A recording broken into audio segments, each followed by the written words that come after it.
الحمدللہ وکفا والصلاة والسلام علی سید الانبیاء وعلی آلہ وصحبہ وبارک وسلم دائما ابدا اما بعد اعوذ باللہ من الشیطان الرجیم بسم اللہ الرحمن الرحیم بحمد اللہ تعالی کے خالق کائنات جل مقیم کے احسان اور کرم سے آج آپ اپنا سبق ملاحظہ کریں گے سورہ مومن شریفہ کی 56 نمبر آیت شریفہ سے آگے۔ تو ملاحظہ کیجئے، اعوذ باللہ من الشیطان الرجیم بسم اللہ الرحمن الرحیم لا خلق السماوات والارض اکبر من خلق الناس ولکن اکثر الناس لا يعلمون۔ لام تاکید کے لیے ہوتا ہے، یقیناً بالیقین خلق السماوات آسمانوں کا تخلیق فرمانا، والارض اور زمین کا تخلیق فرمانا واحد ہے، لیکن اردین یعنی ساری زمینوں کا تخلیق فرمانا، اکبر من خلق الناس یہ زیادہ بڑا ہے انسانوں کو تخلیق کرنے کے مقابلہ میں، ولیکن اکثر الناس لا یعلمون لیکن اکثر لوگ ایسے ہیں جس بات کا علم نہیں رکھتے، جنہیں اس بات کا پتہ نہیں ہے۔ کفار مکہ میرے اور آپ کے کریم آقا تاجدار اربجم شفیع معظم رحمت عالم صلی اللہ علیہ وسلم کے اس ارشاد گرامی قدر پر اعتراض کرتے تھے کہ دوبارہ پھر انسان کو پیدا کیا جائے گا۔ وہ کہتے تھے حضرت آدم علیہ السلام کو دنیا میں یعنی پہلے انسان کو دنیا میں تشریف لائے، حضرت آدم کو بطور نبی تو نہیں مانتے تھے، یعنی پہلے انسان کو دنیا میں تشریف لائے۔ معلوم نہیں کتنا طویل عرصہ بیت چکا ہے، عرب میں گنتی 1000 تک ہے، 1000 سے زیادہ اہل عرب گنتی نہیں گنا کرتے تھے، 1000 انہوں نے الفا الفن ہزار یعنی کہنا ہوتا تو 1000 ہو کو کتنے ہزار وغیرہ کہہ دیتے، یعنی 1000 سے زیادہ گنتی نہیں تھی۔ مراد یہ کہ حضرت آدم علیہ السلام کو تخلیق فرمائے، دنیا میں تشریف لائے، ایک بہت طویل عرصہ بیت چکا ہے، ہزاروں سال بیت چکے ہیں یا لاکھوں سال بیت چکے ہیں۔ تو یہ بات سمجھ میں نہیں آتی، کتنا عرصہ ایک انسان مرا رہے، اس کی ہڈیاں سرما ہو جائیں، اس کا گوشت پوست کیڑے کھا جائیں، وہ مٹی میں مل کر مٹی ہو جائے، پھر دوبارہ سے زندہ کیا جائے۔ یہ کہتے تھے بات سمجھ میں نہیں آتی۔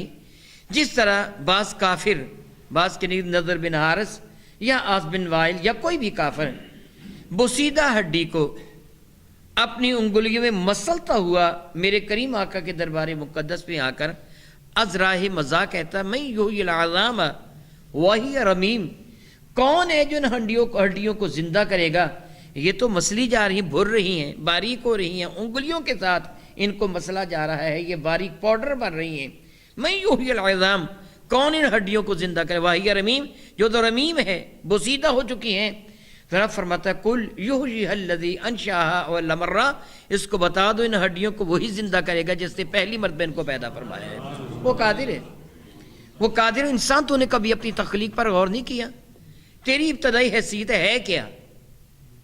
ایک قطرے کا کروڑواں حصہ، 2.5 کروڑ کے قریب ایک نارمل انسان کے اندر وہ ہوتے ہیں، ایک سیمن کے قطرے میں سپرم، وہ ایک سے تو جیتے جاتے انسان کو پیدا کر دیا۔ تو اعتراض کرتا ہے رب کائنات پر، تو خلاق کائنات نے گویا ان کا جواب دیا، اے محبوب مکرم صلی اللہ علیہ وسلم کو فرما دو تمہارے پیدا کرنے کے مقابلہ میں زمین و آسمان کا تخلیق کرنا بڑی بات ہے، مشکل نہیں، بڑی بات۔ اللہ تعالیٰ کے لیے کچھ مشکل نہیں ہے۔ اذا اراد شیئا ان یقول لہ کن فیکون، جب وہ کسی بھی چیز کی تخلیق کا ارادہ فرماتا ہے، اسے ہو جانے کا حکم دیتا ہے، چیز ہو جاتی ہے۔ اس کے لیے نہ مادہ، نہ میٹیریل، نہ انجینئر، نہ آرکیٹیکٹ، کسی کو اکٹھا کرنے کی ضرورت نہیں ہے، اس کا ارادہ ہوتا ہے، چیز ہو جاتی ہے۔ وہ کسی چیز کو ہو جانے کا حکم دیتا ہے، چیز ہو جاتی ہے۔ تو یہ جو رب کائنات جل والا آنے و حد میں زمین و آسمان کو تخلیق کرنے پر قادر ہے، کیا دوبارہ انسان کو تخلیق نہیں کر سکتا؟ کیا یہ غیر ممکن ہے؟ نہیں، کوئی ممکن، اس کے لیے کچھ بھی مشکل نہیں ہے۔ وہ ایک چیز پر قادر ہے، لیکن اکثر لوگ اس بات کا علم نہیں رکھتے ہیں۔ فرماتا ہے دراصل بات یہ ہے وما یستوی الاعمی والبصیر، ایک اندھا اور آنکھوں والا برابر نہیں ہو سکتا۔ ایک اندھا ہے اور دوسرا آنکھوں والا۔ کافر تو اندھا ہے، ایمان والا آنکھوں والا ہے۔ یہاں اندھے سے مراد وہ اندھا نہیں ہے کہ جس کی ظاہری بینائی نہیں ہے، نہیں، حضرت سیدنا عبداللہ ابن ام مکتوم رضی اللہ تعالیٰ عنہ ظاہراً بینائی سے محروم تھے، میرے نبی کے صحابی ہیں، وہ آنکھوں والے کافروں سے ہزارہ درجہ میں کیا کہوں، لاکھ درجہ میں کیا کہوں، ممکن نہیں ہے کہاں ان کا درجہ اور کہاں یہ بدبخت کافر زمانے بھر کے اولیاء اعظام کا زہد و تقوی، ان کی عبادت اور ریاضت صحابی کے پائے عطر کی خاک کے برابر نہیں ہو سکتی۔ میں کس طرح کہوں کہ کافروں سے وہ اعلیٰ؟ کافروں کی حیثیت کیا ہے؟ وہ تو ایمان والے بلکہ اولیاء اللہ سے اعلیٰ صحابی ہیں، کتنا بلند درجہ ہے، ظاہری آنکھیں نہیں ہیں لیکن درجہ بلند ہے۔ تو اس نابینا سے مراد وہ نابینا نہیں جس کی ظاہری آنکھیں نہ ہوں، بلکہ حقیقت میں دل کا اندھا مراد ہے کافر۔ تو ارشاد فرماتا ہے وما یستوی الاعمی والبصیر، ایک اندھا اور آنکھوں والا برابر نہیں ہو سکتے، جس طرح ایک امتی اور نبی برابر نہیں ہو سکتے۔ ایک کافر اور ایک ایمان والا یہ برابر نہیں ہیں۔ والذین، اور وہ لوگ ارشاد فرماتے ہیں آمنو، جو ایمان لے کے، وعملوا الصالحات وللمسیء، وہ لوگ جو ایمان لے کر نیک اعمال کیے وہ، اور سیاہ کار، والمسیء، جو سیاہ کار ہے، بدکار ہے، وہ دونوں برابر ہو سکتے ہیں؟ نہیں ہو سکتے، نہیں ہو سکتے۔ ایک ایمان والا عظیم المرتبت، ایک ذلیل کافر، این ممکن ہے یہاں مسیح سے مراد گناہ گار ہو، تو ایسے بھی ہے ایک گناہ گار اور ایک اللہ کا ولی، دونوں برابر نہیں ہے۔ گناہ گار تو اپنے کیے کی سزا پائے گا، مگر جو اللہ کا محبوب ہے، ایک حدیث مبارکہ کا مفہوم یہ بنتا ہے، کافر جہنم کے اوپر سے گزریں گے، وہ جہنم میں گر جائیں گے، کٹ کٹ کر گر جائیں گے، جہنم کے آنکڑ ان کو کھینچ کے لے جائیں گے۔ بعض اوقات بعض حدیث مبارکہ میں یہ بھی ہے کہ جہنم سے ایک گردن نکلے گی، اور جس کے آگے معاذ اللہ تعالیٰ آگ کا منہ ہوگا، وہ بعض کافروں کو میدان معاشر سے اونچک کے لے جائے گی، اور کچھ کافر جہنم کے اوپر سے گزریں گے، کچھ گناہ گار بھی اس پہ گر جائیں گے، لیکن وہ جو اللہ کا محبوب، اللہ کا پیارا، اللہ کا ولی، میرے نبی کی غلامی کا پٹا گردن میں سجانے والا، جب وہ جہنم کے اوپر سے، پل صراط کے اوپر سے گزرے گا تو جہنم چلا اٹھے گی، مولا اس بندے کو جلدی میرے اوپر سے گزار دے، اس کے نور ایمان نے میری آگ کو ٹھنڈا کر دیا ہے۔ کوئی اور گزرے گا، کافر گزرے گا تو آگ بھڑک اٹھے گی، اس کے شعلے اس پل سے بھی اوپر آ جائیں گے، لیکن ایمان والا جب اللہ کا برگزیدہ بندہ گزرے گا تو آگ ٹھنڈی ہو جائے گی۔ تو کیسے دونوں برابر ہو سکتے ہیں؟ ایک وہ ہے جس کے لیے آگ بھڑک رہی ہے، ایک وہ ہے جس کا نور ایمان آگ کو ٹھنڈا فرما رہا ہے۔ اللہ کے کائنات جل وعلا ارشاد فرماتے ہیں ایمان والے اور بدکار جو نیکوکار ہیں، اور ایمان لے کے اور نیکوکار ہیں، اور وہ جو بدکار ہیں، یہ دونوں برابر نہیں ہو سکتے۔ قلیلا ما تذکرون، تم میں بہت کم لوگ ہیں جس بات پر غور و فکر کرتے ہیں۔ اللہ اکبر، اللہ اکبر، اللہ اکبر۔ اگر سادہ سے لفظوں میں یوں کہا جائے کہ ایک ولی اللہ اور گناہ گار برابر نہیں ہو سکتے، ولی اللہ اور گناہ گار، ولی اللہ اور گناہ گار دونوں ایمان والے ہیں، ولی اللہ بھی ایمان والا، گناہ گار کافر ایمان والا۔ اگر ایک ایمان والا گناہ گار اللہ کے ولی کے برابر نہیں ہو سکتا تو ایک امتی نبی کے برابر کیسے ہو سکتا ہے؟ وہ ولی کے برابر بھی نہیں ہے، نبی کے برابر کیسے ہو سکتا ہے؟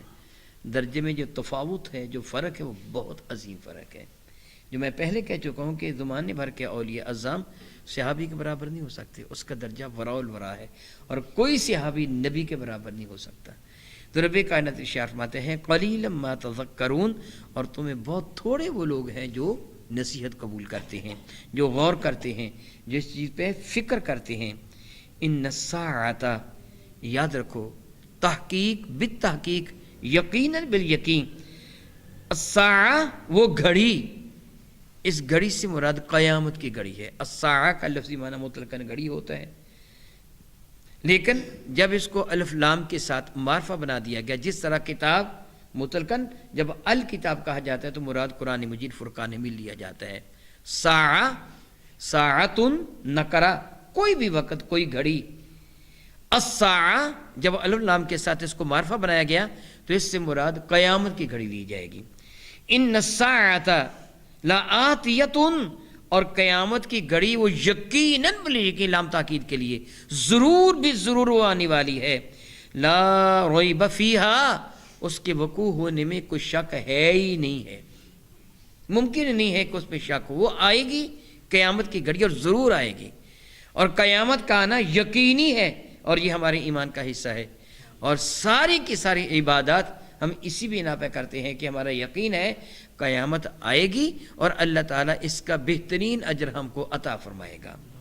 فرماتے رب ذوالجلال لا ریب فیہ، اس میں کوئی بھی شک نہیں، ولیکن اکثر الناس لا یؤمنون، لیکن اکثر لوگ ایسے ہیں جو اس بات پر ایمان نہیں لاتے ہیں، یعنی قیامت کے دن پر وہ ایمان نہیں لاتے، وہ کہتے ہیں قیامت نہیں آئے گی، معاذ اللہ تعالیٰ ثم معاذ اللہ تعالیٰ، الیاذ باللہ تعالیٰ ثم الیاذ باللہ تعالیٰ۔ کافر تو انکار کرتے ہیں، بعض مسلمان بھی بے وقوفی کرتے ہیں۔ وہ ایک شعر ہے نا، میں نام جان بوجھ کے نہیں لیتا شاعر کا، ہم کو معلوم ہے جنت کی حقیقت لیکن دل کے بہلانے کو، آگے شاعر کا نام ہے یہ خیال اچھا ہے، میں جان بوجھ کے شاعر کا نام نہیں لے رہا، آگے شاعر کا نام ہے دل کے بہلانے کو، شاعر کا نام یہ خیال اچھا ہے، معاذ اللہ تعالیٰ ثم معاذ اللہ تعالیٰ۔ یہ تصوراتی باتیں نہیں ہیں کہ جنت ہے، حقیقت واقعی ہے۔ ہم میں بعض بے وقوف لوگ ایک جملہ کیا دیتے ہیں، گریز کرنا چاہیے، اگر کوئی ایسا جملہ کہے اسے منع کرنا چاہیے، اے جہاں مٹھا اگلا کس نے ڈٹھا، یہ پنجابی میں جو جملہ کہہ دیتے ہیں مراد یہ ہے یہاں عیش کا لو، اگلا جہان کس نے دیکھا ہے، اس جہان کے دیکھنے پر ہمیں جتنا یقین ہے اس سے کہیں بڑھ کر یقین قیامت کے دن پر ہے۔ یہ ہم اپنی آنکھوں سے دیکھتے ہیں، یہ جہان ہماری آنکھیں غلط دیکھ لیتی ہیں، یہ جہان ہم اپنی آنکھوں سے دیکھتے ہیں، بعض اوقات میری آنکھ غلط دیکھ لیتی ہے، آپ کی آنکھ غلط دیکھ لیتی ہے۔ آپ گاڑی میں اگلی سیٹ پر بیٹھے، گرمی کے موسم میں دوپہر کے وقت تارکول کی سڑک پر سفر کر رہے ہوں تو آپ کی آنکھ دھوکہ کھاتی ہے کہ سڑک پر پانی کھڑا نظر آتا ہے، وہ سراب ہوتا ہے، وہ پانی ہوتا نہیں ہے، وہ سراب ہوتا ہے، التباس البصر ہوتا ہے، آنکھ دھوکہ کھا لیتی ہے۔ آپ جانتے ہیں، آپ گاڑی میں بیٹھ کر باہر دیکھتے ہیں تو آپ کو معلوم ہوتا ہے کہ درخت پیچھے دوڑے جا رہے ہیں، آپ کی آنکھ دھوکہ کھا لیتی ہے۔ بادل آسمان پہ ہو اور چاند بھی ہو، چلتا بادل ہے، آپ معلوم کرتے کہ چاند چل رہا ہے، آپ کی آنکھ دھوکہ کھاتی ہے۔ اگر اس کو آگے بڑھ کر کچھ سنبھالا دیتے ہیں تو آپ کی عقل اس کو سنبھالا دیتی ہے، آپ کی عقل بتاتی ہے کہ چاند نہیں چل رہا، بادل چل رہا ہے، درخت نہیں چل رہے، گاڑی آگے جا رہی ہے۔ عقل بھی دھوکہ کھا لیتی ہے، فہم بھی دھوکہ کھا لیتا ہے۔ میری عقل، میرا فہم، میرا شعور، میری نظر، میرے کان، میری زبان، میری تحقیق دھوکہ کھا سکتی ہے، مجھ کو میرے اللہ کی عزت کی قسم میرے نبی کی خبر غلط نہیں ہے۔ یہ جہان تو میں اپنی آنکھوں سے دیکھ رہا ہوں، میری آنکھ دھوکہ کھا لیتی ہے، قیامت کی خبر میرے نبی نے دی ہے۔ اس لیے جتنا آج ہمیں اپنی ان آنکھوں پہ یقین ہے سے کہیں بڑھ کر میرے نبی کی خبر پر یقین ہے۔ رب فرماتا وَلَٰكِنَّ أَكْثَرَ النَّاسِ لَا يُؤْمِنُونَ، لیکن اکثر لوگ ایسے ہیں جو اس چیز کا یقین نہیں رکھتے، اس پر ایمان نہیں لاتے۔ وَقَالَ رَبُّكُمْ ادْعُونِي، رَبُّكُمْ ادْعُونِي، وَقَالَ رَبُّكُمْ ادْعُونِي، آپ کے رب نے یہ حکم دیا ہے کہ مجھ کو پکارو، میرے حضور دعا کرو، مجھ سے مانگو، استجب لکم، میں تمہاری دعاؤں کو شرف قبول سے نوازوں گا۔ سورہ بقرہ دوسرے پارہ میں رب کریم کا ارشاد گرامی قدر ہے وَإِذَا سَأَلَكَ عِبَادِي عَنِّي فَإِنِّي قَرِيبٌ، یا رسول اللہ صلی اللہ علیہ وسلم، آپ سے میرے بندے میرے بارے میں پوچھ رہے ہیں، ہمارا رب کہاں ہے؟ ہمارا رب دور نہیں ہے۔ جو کہو نا کہ رب تو دور کی بات بھی سن لیتا ہے، اللہ دور ہے ہی نہیں۔ نحن اقرب الیہ من حبل الورید، وہ تو شاہ رگ سے بھی زیادہ قریب ہے، وہ تو دور ہے ہی نہیں۔ وَإِذَا سَأَلَكَ عِبَادِي، اور جب آپ سے سوال کرے میرے بندے، عنی، میرے بارے میں، ان کو بتا دو، تمہارا رب فرماتا ہے انی قریب، میں بہت ہی قریب ہوں، اجیب دعوت الداعی اذا دعان، جب دعا کرنے والا کو دعا کرتا ہے تو اس کی دعا کو شفع قبول سے نوازتا ہوں، سنتا ہوں اس کی دعا کو۔ یہاں رب کائنات کے ارشاد ہے وقال ربکم ادعونی، آپ کا رب ارشاد فرماتا ہے مجھے پکارو، میرے حضور دعا کرو، میری عبادت کرو، استجب لکم، میں تمہاری دعا کو قبول فرما لوں گا، میں تمہاری دعا کو سنتا ہوں۔ ارشاد گرامی قدر فرمایا خلاق کائنات جل مجد الکریم نے کہ بے شک ان الذین یستکبرون عن عبادتی سیدخلون جہنم داخرین، بے شک وہ لوگ جو تکبر کرتے ہیں ہماری عبادت کے مقابلے میں، سیدخلون ان قریب ان کو داخل کیا جائے گا جہنم، جہنم کے اندر، داخرین ذلیل اور رسوا کر کے داخل کیا جائے گا۔ استغفر اللہ ربی۔ میرے اور آپ کے کریم آقا رسول عربی شفیع معظم رحمت میں دعا کو عبادت کا مغز قرار دیا ہے۔ دعا عبادت کا مغز ہے۔ اللہ ناراض ہوتے ہیں ان لوگوں سے جو غرور اور تکبر کی وجہ سے رب سے دعا نہیں کرتے، مانگتے نہیں ہیں۔ اللہ تعالیٰ اس بات پر بہت زیادہ خوش ہوتے ہیں، حدیث مبارکہ کا مفہوم ہے کہ کوئی بندہ اپنے رب سے مانگے، کوئی بندہ اپنے رب سے مانگے۔ کیوں اللہ خوش ہوتا ہے؟ مانگنے والا اپنی عاجزی، انکساری، اپنے کم ہونے کا، میں معاذ اللہ تعالیٰ سے معاذ اللہ تعالیٰ اپنے لیے کہہ سکتا ہوں، آپ لیے کہہ سکتا ہوں، برگزیدہ بندوں کے لیے نہیں، اپنی ذلت کا اقرار کرتا ہے۔ میں اپنے لیے کہہ رہا ہوں اور آپ کے لیے کہہ رہا ہوں، انبیاء اولیاء کے لیے نہیں کہہ رہا، ان کی شان بلند و بالا ہے، ان کی شان میں ایسا جملہ نہیں کہنا چاہیے۔ بندہ مانگنے والا اپنی عاجزی، اپنی ذلت کا اقرار کر کے اپنے رب کی عظمت کا اقرار کر رہا ہوتا ہے، اس لیے وہ ہاتھ پھیلاتا ہے، میں تجھ سے مانگتا ہوں۔ تو رب اس بات پر بہت خوش ہوتا ہے، اور عبادت میں، ہن نماز میں اعلیٰ ترین جو مقام ہے وہ سجدہ کا ہے۔ میرے اور آپ کے کریم آقا علیہ السلام کے ارشاد گرامی کا مفہوم بنتا ہے کہ حالت سجدہ میں بندہ اپنے رب کے بہت زیادہ قریب ہوتا ہے۔ اللہ تو ہے ہی قریب، اللہ تو قریب ہے ہی، یہ بندے کا قریب ہونا گویا اللہ کی رحمت کے قریب ہونا ہے۔ ان رحمت اللہ قریب من المحسنین، اللہ کی رحمت نیکوکاروں کے بہت ہی قریب ہے۔ پھر آگے جملہ عموماً کیا پڑھا جاتا ہے وما ارسلناک الا رحمت المحبوب، آپ کو رب نے پوری کائنات کے لیے رحمت بنا کے بھیجا ہے، اور اب رب کی رحمت بہت قریب ہے۔ تو بندہ رحمت کے اعتبار سے حالت سجدہ میں اپنے رب کے بہت قریب ہوتا ہے۔ حالت سجدہ میں کیا ہوتا ہے؟ یہ اپنی عزت کی ناک کو ذلت کی زمین پہ رکھتا ہے، اپنی پیشانی کو اللہ کی حضور زمین پر رکھتا ہے، گویا بندہ اپنے آپ کو پست کرتا ہے، رب کائنات اس کو عزت عطا فرما دیتا ہے۔ جب یہ اپنی پستی کا اقرار کر کے رب ذوالجلال کی عظمتوں کا تذکرہ کر رہا ہوتا ہے، سبحان ربی الاعلیٰ، اپنے رب کو عظیم حالت رکوع میں، حالت سجدہ میں سبحان کے ساتھ ساتھ اعلیٰ مان رہا ہوتا ہے، پھر اس کا درجہ کتنا بلند ہوتا ہے۔ میرے نبی فرماتے ہیں الصلاۃ معراج المؤمنین، نماز پھر ایمان والے کو عروج کی طرف لے جانے والا ایک آلہ بن جاتی ہے، اس کو معراج کروا بلندی کی طرف لے جاتی ہے، کہ بندہ اللہ کے دربار میں اپنے آپ کو جتنا پست کرتا ہے اللہ تعالیٰ اسی قدر اس کو عزت عطا فرما دیتا ہے۔ تو دعا مانگنے والا، منگتا، سخی کے سامنے اپنے آپ کو پست ہی کرتا ہے، اس لیے دعا عبادت کا مغز ہے۔ میرے اور آپ کے کریم آقا رسول مسلم رحمت عالم کے ارشاد گرامی قدر ہے دعا عبادت ہے۔ اب دعا والعبادت، دعا عبادت ہے، دعا مانگنا رب کائنات کی عبادت کرنا ہے۔ میرے اور آپ کے کریم آقا تاجدار اربوجم شفیع معظم رحمت کون و مکان علیہ السلام کے ارشاد گرامی قدر ہے، یاد رکھیے حضور نے فرمایا دعا میں تذبذب نہ رکھ۔ اللہ تعالیٰ غافل دل کی دعا کو، متذبذب دل کی دعا کو اللہ قبول فرماتے نہیں۔ یوں کہیے میں معاذ اللہ تعالیٰ جملہ تو صحیح نہیں ہے، سنتا ہی نہیں، حالانکہ وہ سنتا ہے۔ نہ سننے سے مراد ہوتا ہے اس کو نظر انداز فرما دیتا ہے، اس کی دعا ہی نہیں سنتا، قبول ہی نہیں فرماتا۔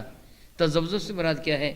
شاید دعا قبول ہوگی کہ نہیں ہوگی، میں دعا مانگ دیتا ہوں، معلوم نہیں قبول بھی ہوتی ہے کہ نہیں ہوتی۔ نہیں، جس طرح بچہ اپنی ماں سے ضد کر کے مانگتا ہے اپنے رب سے، اسی انداز سے مانگ، ضد کر کے مانگ، میں لوں گا۔ جتنا تیرا یقین مستحکم ہوگا تیری دعا اسی قدر زیادہ قبول ہوگی. جتنا تیرا یقین مستحکم ہوگا نا تیری دعا اسی قدر قبول ہوگی.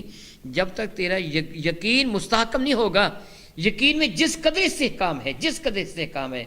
میں نے پڑھا اور یہ واقعہ میں نے اپنی کتاب رہبر زندگی مات طب النبوی میں بھی لکھا ہے. زمانہ تھا سیدنا صدیق اکبر رضی اللہ تعالی عنہ کا، اور آپ نے بھیجا تھا حضرت سیدنا خالد بن ولید رضی اللہ تعالیٰ عنہ کو ان عیسائیوں کی سرکوبی کے لیے جنہوں نے مسلمانوں کا جینا دو بر کر رکھا تھا. اور سیدنا صدیق اکبر رضی اللہ تعالیٰ نے جنگی حفظ ما تقدم کے تحت یہ ارشاد فرمایا تھا، جب تو جائے گا نا، سیدنا خالد بن ولید سے فرمایا تھا جب تو جائے گا نا تو جو پہلے قلعے عیسائیوں کے آتے ہیں نا ان کو زیر کر کے جانا، ان کو اپنے ماتحت بنا کے جانا تاکہ تیرے پیچھے وہ حملہ نہ کر دے، مسلمانوں کا نقصان نہ ہو. اگلے قلعوں پر پھر حملہ کرنا، جو مسلمانوں کو تنگ کرتے ہیں ان کو پھر سزا دینا. پہلے عیسائیوں کو جو پہلے کے لیے آئیں گے نا ان کے ساتھ معاہدہ کر لینا کہ وہ مسلمانوں پہ حملہ نہیں کریں گے، ان کو زیر کرنے کے بعد آگے جانا. حضرت سیدنا خالد بن ولید پہلے قلعے کے پاس پہنچے تو محاصرہ کر لیا اور قلعوں والوں کے ساتھ مذاکرات کرنے کی پیشکش کا اظہار کیا کہ تم چاہو ہمارے ساتھ بات کرو، ہم تمہارے ساتھ لڑنے کے لیے نہیں آئے ہیں، اگر تم صلح اور امن کا اظہار کرو گے تو ہم آگے چلے جائیں گے، شرط یہ ہے کہ تم ہمارے تابع فرمان ہو جاؤ. تو قلعے کا بوڑھا پادری جو قلعے کا سربراہ بھی تھا حضرت خالد بن ولید کے پاس آیا، کہنے لگا اے خالد مجھے پتہ ہے تیرے نبی نے تجھے سیف اللہ کا لقب دیا ہے، اللہ کی تلوار، اور تو سمجھدار ہے، میں نے تیرے نبی کی تعلیمات کے بارے میں معلومات حاصل کی، میں جانتا ہوں تیرے نبی کی تعلیمات کو. تیرے نبی کی یہ تعلیمات ہے کہ کسی بوڑھے کو، کسی عورت کو، کسی عبادت گزار کو جنگ میں قتل نہیں کرنا ہے. جو جنگ کے لیے نہ آیا نا، جو اپنے معبد خانہ میں اللہ اکبر اللہ اکبر اللہ اکبر. اسلام کی عظمت ملاحظہ فرمائیے، اگر کوئی کافر، کوئی بت پرست اپنے بت خانے میں بتوں کی عبادت کر رہا ہو، جنگ چھڑ جائے تو مسلمانوں کو منع ہے کہ ان کی عبادت خانے میں گھس کر ان کو قتل نہ کرنا. وہ تو حالانکہ مشرک ہیں، وہ شرک کر رہے ہیں، بت کو پوج رہے ہیں، لیکن میرے قریب نے فرمایا تم بت خانہ میں داخل ہو کر ان کو قتل نہ کرنا. اس لیے قتل نہ کرنا وہ تمہارے مقابلے میں نہیں آئے ہیں، وہ زندہ رہیں گے تو کون سی بڑی بات ہے، اللہ تعالیٰ ان کو ایمان کی دولت عطا فرما دے گا. قتل اسے کرنا جو تمہارے مقابلہ میں آئے. جو علماء ہوں اپنے اپنے معبد خانوں میں جو بیٹھے عبادت کر، خواہ کافری کو نہ ہو، ان کو قتل، بوڑھوں کو قتل نہ کرنا، عورتوں کو قتل نہ کرنا، بیماروں کو قتل نہ کرنا، بچوں کو قتل نہ کرنا، باغات کو آگ نہ لگانا، درختوں کو نہ کاٹنا. میرے کریم آقا نے یہ نصیحتیں فرمائی. وہ کہنے لگا میں جانتا ہوں تیرے نبی کی یہ نصیحتیں ہیں. فرمانے لگے بالکل تو نے سچ کہا، ایسے ہی ہے. کہنے لگا پھر سن، میں بوڑھا بھی ہوں، میں تیرے ساتھ لڑائی بھی کرنے کے لیے نہیں ہے، دیکھ میرے پاس کوئی ہتھیار نہیں ہے، میں عالم بھی ہوں، پادری ہوں، اور اس قلعے کا سربراہ سردار بھی ہوں، تیرے پاس قاصد بن کے آیا ہوں، اور قاصد کو بھی قتل کرنے کی اجازت تیرے نبی نے نہیں دی ہے. سیدنا خالد بن فرمانے کہ میں تجھے کون سا قتل کرنا چاہتا ہوں، تو بات کہنا کیا چاہتا ہے. کہنے لگا میں تجھے یہ کہنا چاہتا ہوں میں تیرے پاس قاصد بن کے آیا ہوں، اپنے سارے قلعے والوں کی جانب سے نمائندہ بن کے آیا ہوں. یوں کر، جا چلا جا، باقی قلعے فتح کر لے. اگر وہ قلعے فتح ہو گئے نا تو بغیر لڑائی کے یہ قلعہ تیرے حوالے ہوگا. ہم نہیں لڑائی کریں گے، ہم لڑائی کرنے نہیں چاہتے ہیں، لیکن ہم اتنے گرے ہوئے بھی نہیں ہیں کہ آنکھیں بند کر کے قلعہ تیرے حوالے کر دیں. جا پہلے باقی قلعوں کو فتح کر اور واپس آ کے اس قلعے کی چابی ہم سے لے لے، میں وعدہ کر تو دے دوں گا. سیدنا خالد بن فرمان کے ایسے نہیں ہوگا، مجھ کو امیر المومنین، اس وقت امیر المومنین کہتے تھے، خلیفۃ الرسول کہتے تھے. امیر المومنین کا لفظ سیدنا فاروق اعظم کے زمانے برکت شان میں بولا جانے لگا تھا. خلیفۃ الرسول سیدنا صدیق اکبر نے مجھے حکم دیا ہے کہ پہلے ان قلعوں کو فتح کیا جائے گا، آگے میں پھر بڑھوں گا. اگر تم لڑائی نہیں کرنا چاہتے تو نہ صحیح ہمارے ساتھ معاہدہ کر لو، تم ہمارے ماتحت ہوگے، ہمارے پیچھے حملہ نہیں کرو. کہنے کہ حملہ تو نہیں کریں گے لیکن تمہارے ماتحت بھی نہیں ہوں گے. فرمایا کہ پھر تم پر یقین نہیں ہے، پہلے یہ قلعہ فتح کروں گا. اس نے کہا دیکھ عقل کس سے کام لے، تو لڑائی کرے گا، کچھ بندے تمہارے مارے جائیں گے، کچھ ہمارے مارے جائیں گے، بغیر لڑائی کے قلعہ فتح ہوتا ہے تو کیوں تو ایسے کرتا ہے. فرمانے کہ ٹھیک ہے لڑائی ہو نہ ہو، میں نے تجھے کہا ہے کہ یا تو اطاعت قبول کر لے یا لڑائی کے لیے تیار ہو جا، دو ہی باتیں ہیں، تیسری کوئی بھی بات نہیں ہے۔ الحمدللہ تو وہ یہ نہیں کہتے یا سارے مسلمان ہو جاؤ یا قتل ہونے کے لیے تیار کر ہو جاؤ، نہیں یہ نہیں کہتے تھے، یا ہماری اطاعت کر لو، ہماری رعایا بن جاؤ، یا پھر لڑنے کے لیے تیار ہو جاؤ۔ وہ کہنے لگا تو باز نہیں آتا تو پھر سن لے، یہ میں زہر لے کے آیا ہوں، میں یہ زہر کھا لوں گا اور میں مر جاؤں گا، قیامت کے دن تیرے نبی کے سامنے میں یہ بات پیش کروں گا کہ میں نے اسے کہا تھا کہ قلعہ بغیر لڑائی کے فتح ہو جائے گا، یہ نہیں مانا تھا، میں بھی اس کے سر چڑھ کے مرا، اور اتنے آدمی اس نے اپنے بھی قتل کروائے اور ہمارے بھی قتل کیے، تم نے منع کیا تھا ان باتوں سے، یہ نہیں مانا۔ سیدنا خالد بن ولید نے بڑی بے پرواہی کے ساتھ جواب دیا، تو زہر کھا کے مرنا چاہتا ہے تو مر جا، مجھے سے کیا تعلق، اگر تیری موت اسی طرح آنی ہے زہر کھا کر تو میں تو نہیں روک سکتا، نہیں آنی تو نہ صحیح۔ بڑا چالاک اور عیار تھا، جہاں دیدہ تھا، فوراً کہنے لگا اگر تیرے اتنا ہی یقین ہے تو پھر تو کھا لے، پر میں کہ لا مجھے دے۔ زہر کی پڑیا پکڑ لی اور زہر کی پڑیا پکڑ کر پڑھا کیا، بسم اللہ الذی لا یضر مع اسمہ شیء فی الارض ولا فی السماء وہو السمیع العلیم، اس اللہ کے نام سے ابتدا کر رہا ہوں جس کے نام کے صدقہ سے نہ یہ زمین کی کوئی چیز نقصان دے سکتے نہ آسمان کی چیز نقصان دے سکتے، وہو السمیع العلیم، وہ سننے والا بھی ہے جاننے والا بھی ہے۔ یہ پڑھا اور زہر کی پڑیا کو منہ میں ڈال لیے، چند گھونٹ پانی کے بھر لیے۔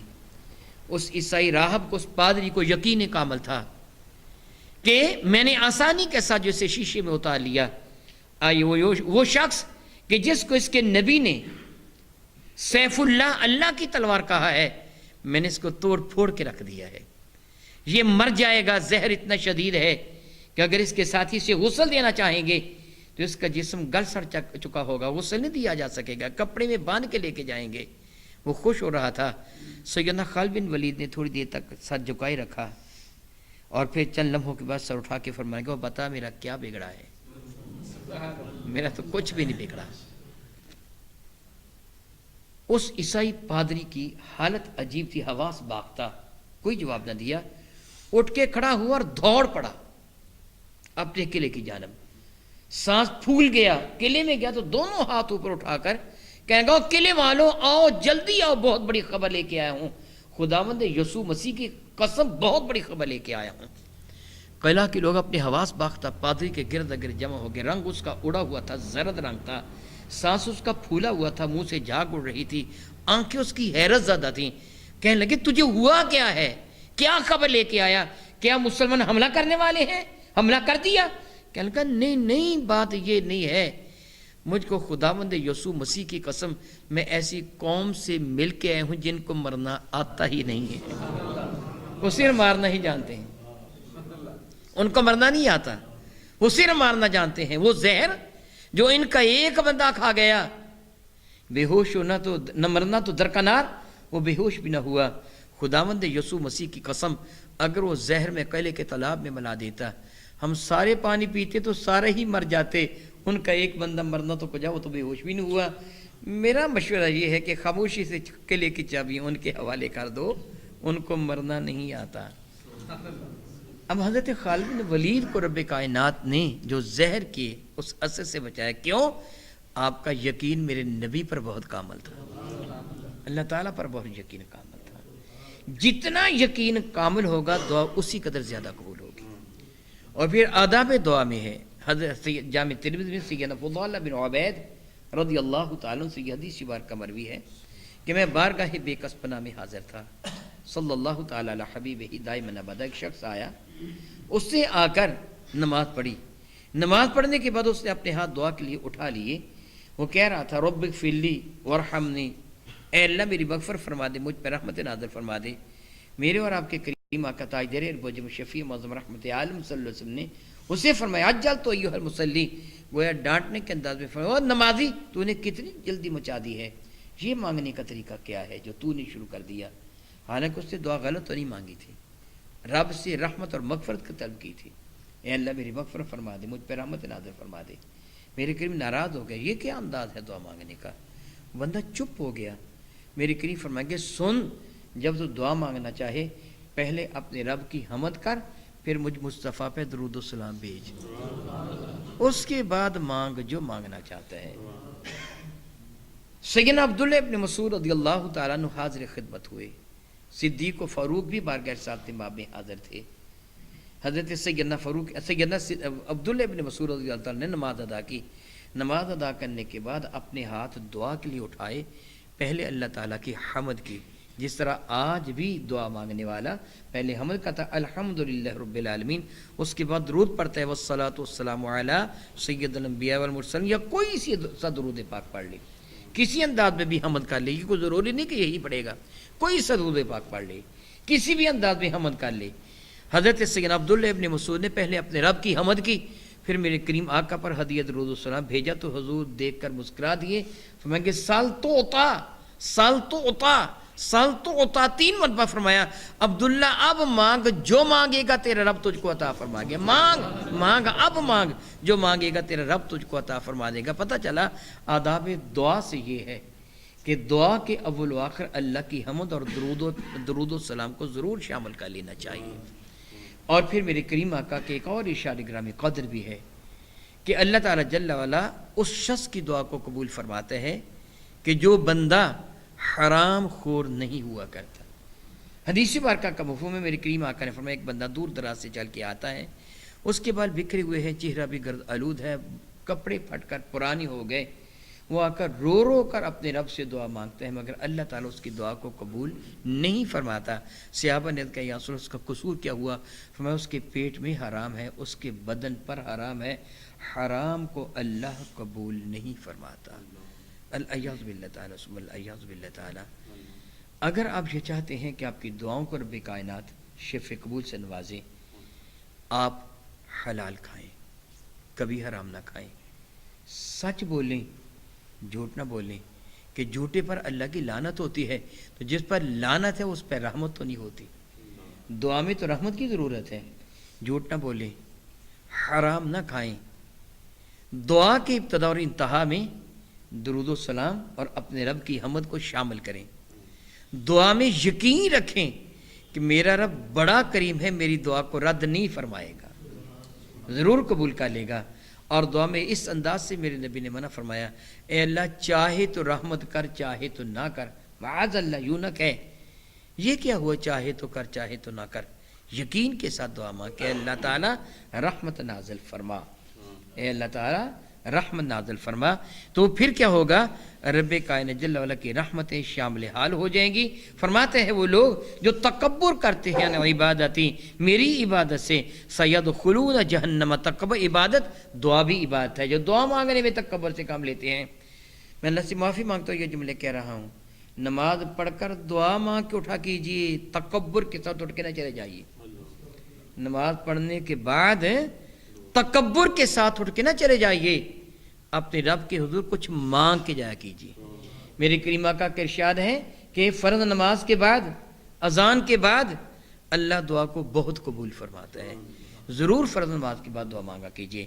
رب کریم فرماتے ہیں جو تکبر کرتے ہیں میری عبادت سے، سیدخلون جہنم، ان قریب ان کو داخل کیا جائے گا جہنم میں، داخرین، ذلیل اور خوار ہو کر، یہ جہنم میں داخل ہوں گے، سیدخلون وہ داخل ہوں گے جہنم میں، داخرین، ذلیل اور رسوا ہو کر، الیاذ باللہ تعالی ثم الیاذ باللہ تعالی، او کما قال اللہ تبارک و تعالی، واللہ تعالی اعلم باسرار کتابہ۔